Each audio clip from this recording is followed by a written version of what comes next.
once again. Erangel is done and dusted for the day. 1 through 3 games played. We're going to be coming back to Erangel for games 10, 11, and 12 to close out things. But now we are heading to the jungles of Senok. Yeah, and we're going to see who's going to be the king of the jungle. Toffee's saying potentially it might be Lazarus, and they finally showed up in match number 3. Will they continue that here into Sandhawk for match number 4? And one thing I want to point out going into this game now, Boro, is at the end of the game, at the conclusion, we're already a third of the way through.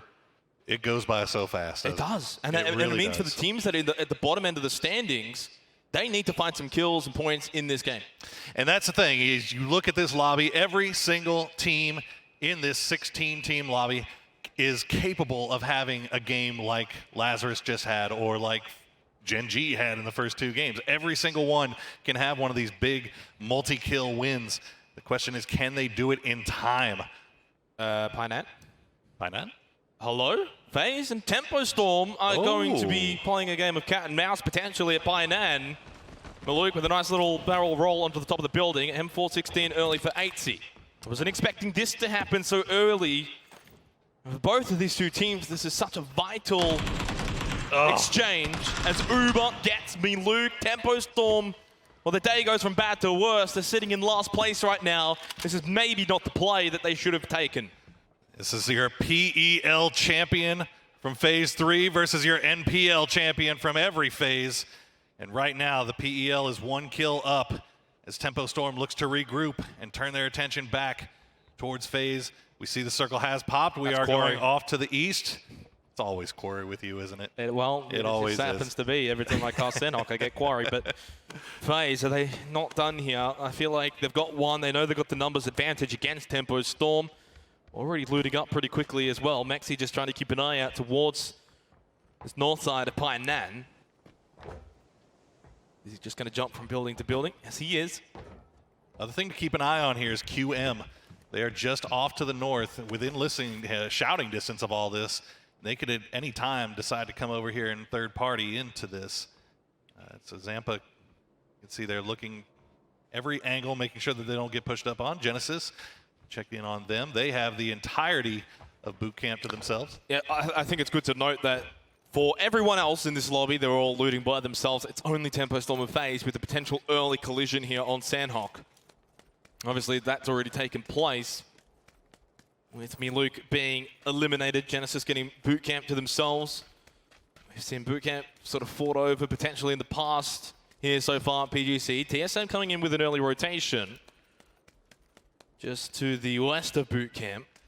And still no exchange, though, between Tempo Storm and FaZe, except for the start. Yeah, it looks like Tempo is really kind of buckled down and hunkered down, bunkered down in that southern side, or northern side, rather, of Painan. So no push coming out from FaZe. They don't really want to take the risk of losing one. They've got 1 free point off of it already. Might as well keep it at that. Genesis hopping in vehicles, making their way towards the center of the circle. We check in on GEX, and look how close they are to QM here. The other thing as well for FaZe is you don't want to be sort of hanging around looking to try and finish off the rest of Tempo Storm. You want position on Sandhawk. It's so vital and important to get position early. 4 AM with a nice 2-2 split on either side of Quarry. I mean, that's the start you want here. W-Click, maybe it's going to be their game for the LATAM team, north side of Quarry. As you mentioned, the GEX QM close by. Genesis pushing out of boot camp are also potentially going to get involved here. You can see them off into the back distance there as Leo peeks out the window. Easy up top. Yeah, it doesn't look like QM has any line of sight onto this. You see Wu Fang and Easy at the top of the hillside here. Genesis just off to the south, or just off to the west rather, making their way across. This could, this could turn into a 3-way fight real quick. Double tap from JRY onto Profi. He's going to fire back, but then goes now for the first aid kit. No nade, only 1 smoke. So utility is short there for Profi. Oh, Easy so close to JRY, and he just pops up out of the grass. Nice spray down. Oh, return fire though from Leo. And it's 1-for-1 between GEX and QM. Profi gets Liga. So QM coming off worst best right now. GY White finds Nerf at the rock, has only 1 nade, needs to be perfect with it. Genesis pushing up, QM in a disastrous position here, getting pinched from both sides. Nerf had a huge flank coming through. Profi's going to find GYY. H went down to about 50% health. He's going to have to stop and heal up. Is Wu Fang now the last remaining member up, and he's trying to run from the Genesis squad, but GEX is still spread out. As we see Tempo and FaZe also started to pop back off again. Dies down a little bit here between GEX, Genesis, and QM. As you mentioned, a knockdown onto FaZe from Tempo. That seems like that will all it will be, as Tempo Storm moving to the crossroad instead. FaZe and the rest will be fine for FaZe. Genesis, do they keep pushing up to the compound though, and now potentially take on GEX? They might want to slow things down a little bit. As we've got all 4 members of 4AM actually have now grouped up. They've given up on their 2-2 split of Quarry. They're pushing over to the compounds that W-Click currently holding. And this A's close by in the minimap as well, Pyro. So this is the problem with Sanok. Any sort of fight that potentially drags out, or maybe takes too long to start, you're going to find yourselves getting third party pretty quickly. Yeah, W-Click is actually getting run up on here, and they have no idea. As Entis Ace is coming up right behind it, ZGG is going to find Harold, and that's going to be a quick down and flush. Harold down immediately. This is exactly what 4AM needed to push into these compounds, and W-Click have no idea what's just hit them. Solzen looking out the window towards Xiaolu. Didn't find the angle though. And even a knockdown here is probably not going to convert into a kill. W-Click on the low ground. Entis Ace watching from the woods, where we saw 4AM pushing in from. Not only Entis Ace, but Entis Force pushing in as well. All happening on the eastern side of Quarry. The west side's quite congested too. 4AM has managed to move into the compound. Wayless is going to get taken out by Ragnar. Good shooting coming out from him. But can they get the res here? Well, this is where now the third parties can take place. Joy might be the one to find the elimination onto Wayless with the frag grenade that he throws down. Kmart just found a double kill. Well, potentially. It's still only just a double knock. Joy spots forever, pushing out of the building. And into the next one is ZGG trying to help out Wayless. Joy will continue to throw these nades. Got plenty of them. 2 remaining. Oh, ZGG, he runs straight into it. Oh, he has. It's got him very low. Not enough to get the elimination. One more to follow, but he makes it inside of the hut to safety. And now for the first aid kit, they might just have to give up on Wayless. Fights going on all over the place, but this is dead center circle. This is huge right now as 4AM. Phase 2. Looks like they're going to lose one player here, as I believe Quarry is going to bleed out. Yep, Quarry, as it centers up again. Meanwhile, VC Gaming still all the way out in the blue. They are taking their sweet, sweet time getting They get the revive on a Wayless as 4AM are able to deal with the onslaught from Joy's nades. Oh, they got the res. Yeah, they got the res. And now Entis Ace have sort of just backed off a little bit here. Might be able to now allow 4AM to continue their mission over to W-Click if they want to cross the road, which is always going to be quite risky. This is to the far north with Lazarus. Outside of the circle, being gatekept by Na'Vi. Bestaloch just got them pinned down. Headshot onto Luke 12. He was able to land a tag back, and that'll be enough for Bestaloch to change position. Over to Genesis and FaZe now. First FaZe dealing with Tempo Storm. Now they've got to deal with Genesis. Mexi lands quite a few tags onto Nerf. Gets him low. Uber needs to heal up as well. FaZe actually quite injured here. But they're in an amazing position with how these circles are translating right now. And you see the remnants of Tempo running away there. I think they still have 2 players up. Losing 2 in a engagement between FaZe and Genesis here. As we see Lazarus gonna hop in the vehicle. They're trying to get around and outside of the scope of Na'Vi here. Trying to find some way to get inside this circle, but they do have T1 just off to their west. And again, yeah, VC. Just bringing your attention to VC right now, where they're at Heart-In, still deep into the blue here, which is about to start moving again right now as well. 2 minutes till phase number 3. Let's go and have a look at Lazarus's looting location at Paradise Resort. Quick and easy as you like, as they covered pretty much the entirety of the resort. And now Luke +1 Alo trying to see if they can get around, but I don't think they know that T1's here. Very, very dangerous with 2 in here, Alo and Luke 12. They are going to pull off actually perfect timing, but they still don't know that T1 are close by. Ad is going to open it up. Wow, that's so quick. Tried to go for the transfer onto Luke 12 rather than the flush. Now primes the frag grenade. Luke 12's in a world hurt. He's immediately knocked down. T1 clean and precise onto Lazarus. Off the back of a decent game in match 3, they're down to 2 players into match 4. Lazarus in a really rough spot there. They had to do something to try to get away from the guns of Na'Vi, but unfortunately they over-rotate a little bit too far, run right into T1.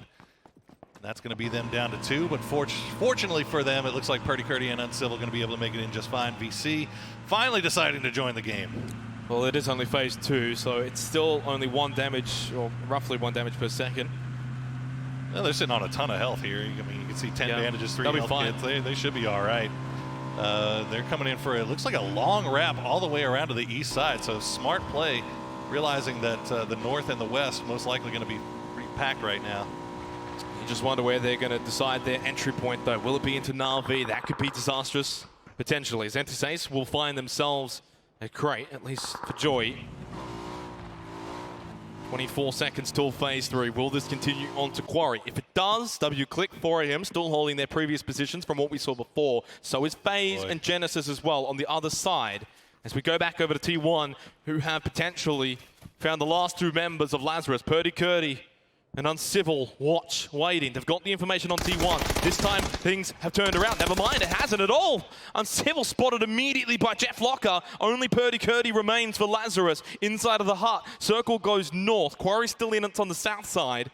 GEX actually a really decent compound on the north side of Quarry. Na'Vi are going to pull back as well, just to the west of Barn.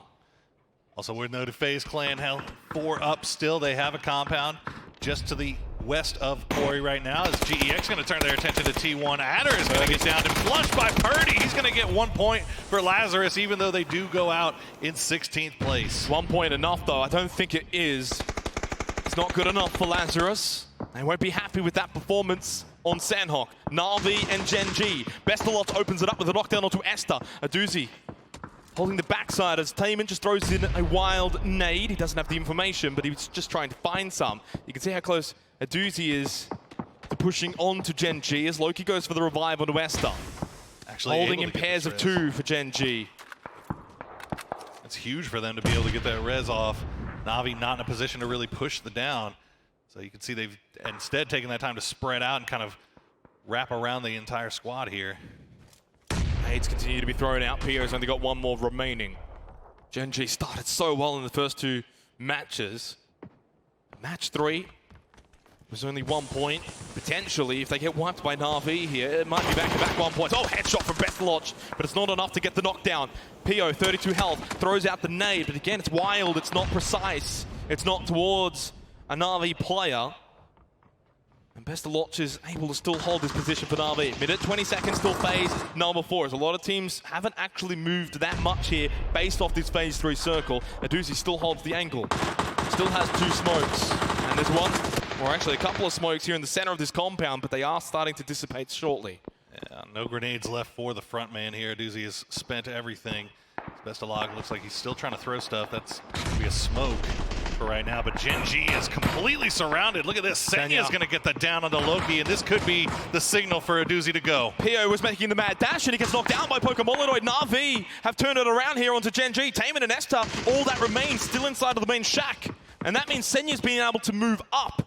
And Na'Vi can potentially send Gen G backing out super early, potentially with 0 kills, Poro. And this is going to really widen the race for first place once again, almost resetting after the first 2 matches. Absolutely huge. They still have these 2 kills left to get, though. Esther gets taken extremely low. You can see this is also being overseen by Entis Ace. They keep sending shots over this way, which may be preventing Na'Vi from pushing, but Senya with a great grenade onto Esther. Taman now the last one up. Oh, he doesn't quite make it into the window. That might have actually gone to the back room and got Taman holding the window position. Na'Vi have dealt with 3. 1 remains. It's Taman. This fight has dragged out, but because they're at the compound, no one's actually pushed up to them. There's our phase 4 circle. It's good news for Na'Vi. Once they deal with Gen G, they've got the compound as well. This might just be their game. Nade thrown in. No, never mind. It's a smoke. And now they're just going to push in, though. Bestalot's with the QBC. He's going to stop that revive. Na'Vi send Gen G out in 15th position with 0 kills, 0 points. And again, for first place, stays at 43. The target remains the same. Big plays coming out from Na'Vi there. They have center compound now, or as center as you're going to get here, and they take out Gen G in the process. Huge news for everybody in the entire game as we see Rumblers now trying to figure out how they're going to make their way in from the south. Mantis Force pushing up towards the buildings of WClick and 4AM. FaZe have actually vacated. That's where Rumblers have pushed up to. Still no movement from Genesis. This is around the Quarry region. TSM out to the west. They might find themselves pinched between FaZe and potentially GEX on that compound if they don't push into the compound and take the fight early. FaZe will be pushing up from behind them, trying to cross the road first though without being spotted by either Rumblers or Genesis. Again, North America always just seems to find North America. Cherry popping with a knockdown as a sharp shot as Gustav does in fact spot Mexi. Yeah, the south side is an absolute mess right now. Right now, TSM holding court over things from this hillside. You can see they're getting the downs on a FaZe. FaZe trying to make their way up, but TSM has such good positioning right now. Multiple lines of sight onto this. FaZe, I know FaZe Sunday is a real thing, I believe now, but you don't want to leave it all to FaZe Sunday. You've got to get some points here today on Saturday, and right now they're not getting any. As 8C will go down, only Uber and Fuzzface remain. They need to still push into the circle. They haven't even achieved that yet, and that blue is moving. 57 seconds till phase 5. TSM in a better position, but they're still not in a grand position either. But they're in a spot where they can wipe out the rest of FaZe. Microfry pushing into Quarry. This is less than ideal. Zampa's been knocked down though. Sharp shot extremely low, and the last one standing for Tempo Storm on the bottom of the overall rankings with 4 points. And they will remain on the bottom of the rankings with 4 points. Rumblers still have 3 up. They have the time here to get the res onto Cherry Poppins. Once they do, they have to get across the street that's being overseen by Genesis. They are not out of the woods by any means just yet here. Uber, this is a rough spot to be in for both himself and Fuzzface. TSM still holding higher, watching, waiting for FaZe to make their move. They might just give this up and say, you know what, we don't have a play here. Side of the blue, deny points to TSM.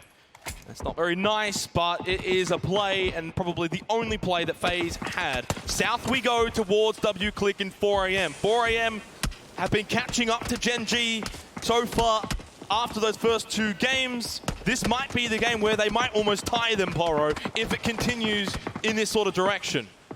This is really rough here for Rumblers as you see what they're having to push into. Entis Force has the low ground. WClick has the compound on the west side of the street. 4AM, meanwhile, just sending all types of shots across the way.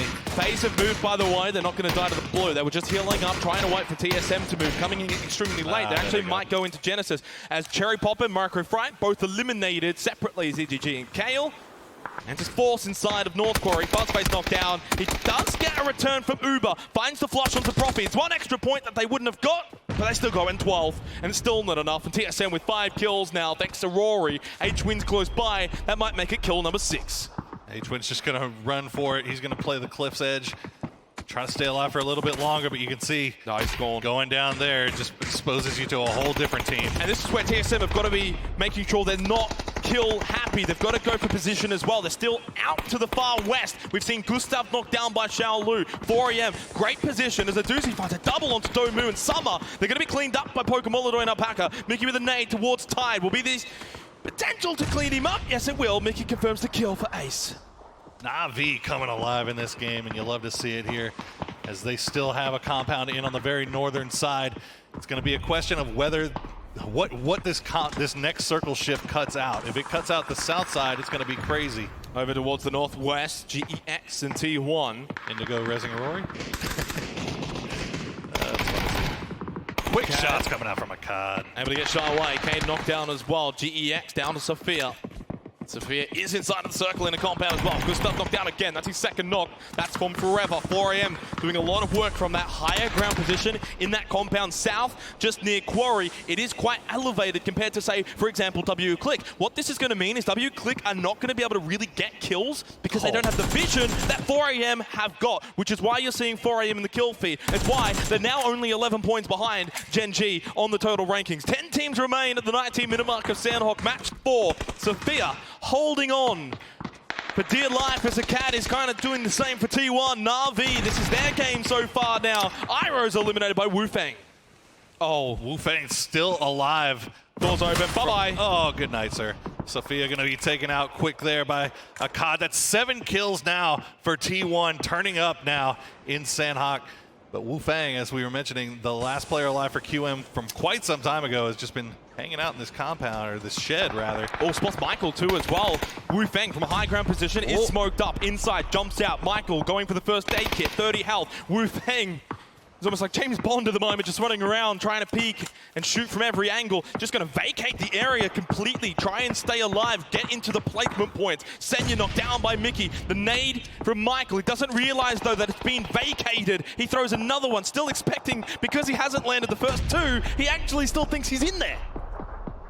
Wu Fang managing to stay alive. He's playing the rocks. Look at this Na'Vi, though. Oh, no. Things have turned completely against them. They had to wrap around the north side, but they ran into... Well, they didn't run into anyone. Entesay spotted them from the other side of the map. This is Sandhawk after all. The angles and the way that the terrain is means you could be completely eliminated from the other side of the map without even realizing it. No chance for a card. Pokemon stays alive for Na'Vi. 5 kills, gets them into the top 7 teams remaining. Make it 6 now, because there goes Michael. Finally, stayed alive long enough, though, for TSM to at least get some extra points. At one point, it almost looked like he might go at 9th out of 5 teams. Oh, they just go one by one. Wu Fang got picked off there as well, so Pokemon finding himself all alone. He does have Rang staring down at him. The new circle has popped 4 a.m. Looks like they might be trying to make a wrap here. Wayless has already made his way to the street. Enters Ace, enters Force, 4 a.m., Na'Vi, and W-Click. Massive game, potentially, for W-Click here as well. 4 points gained so far. Enters Force, obviously, and along with Enters Ace and 4 a.m., they're the 3 that are catching up to Gen G here off the back of the last 2 games of Gen G's performance. Silson so low, 2 health, Wayless with a triple tap. The nade towards Doya, not enough to get the knockdown. Half health gets towards Indigo, the MVP of Enters Force. You can see the total rankings to your left of screen, and Gen G no longer holding a significant advantage. Wayless with a knockdown onto Silson. W-Click in 14th position with just 9 points, needs to try and capitalize from this game. Rybo will get Rybo will get forever. 4 angry men are down to 2 angry men with ZGG and Xiao Lu on the edge of the blue. And potentially, Enters Ace have been fed this game. They are in the prime pole position. They just managed to steal away all those kills from W-Click as well. Rybo now the last one up. You see Song Jiang is hiding just on the corner here. Doya trying to get some kind of angle to give him some protection, but 4 a.m. starting to make their push here, but Enters Ace has them dead to rights. They are gone out 4th place, and I think this one just about wrapped up. Doya's in a decent position, but Enters Ace are in the best position. 2 left for 4 a.m., although they're going to go out here. Doya picks up 1. ZGG denies himself, though, at least. 9 kills for Ace, going up against the sister team, Enters Force. This is a huge, huge game for Enters Ace, and this is going to be really rough for Enters Force to push anything here, as Ace does have all 4 up. They have a compound, but we've seen magic happen before with these Korean teams. The real question is, Song Jiang, Doya, do you have smokes? Are you able to forge a path forward towards Enters Ace? Obviously, still the downside is, the fact is, it's a 2v4. Open the shots up is from Ace. Song Jiang gets to the rock, needs to find a knockdown. Doya gets Joy. This is going to help out. Never mind. Mickey will be able to get Song Jiang, and that will be the end of it for match 4 on Sandhawk. It's OGN and Enters Ace with 11 kills.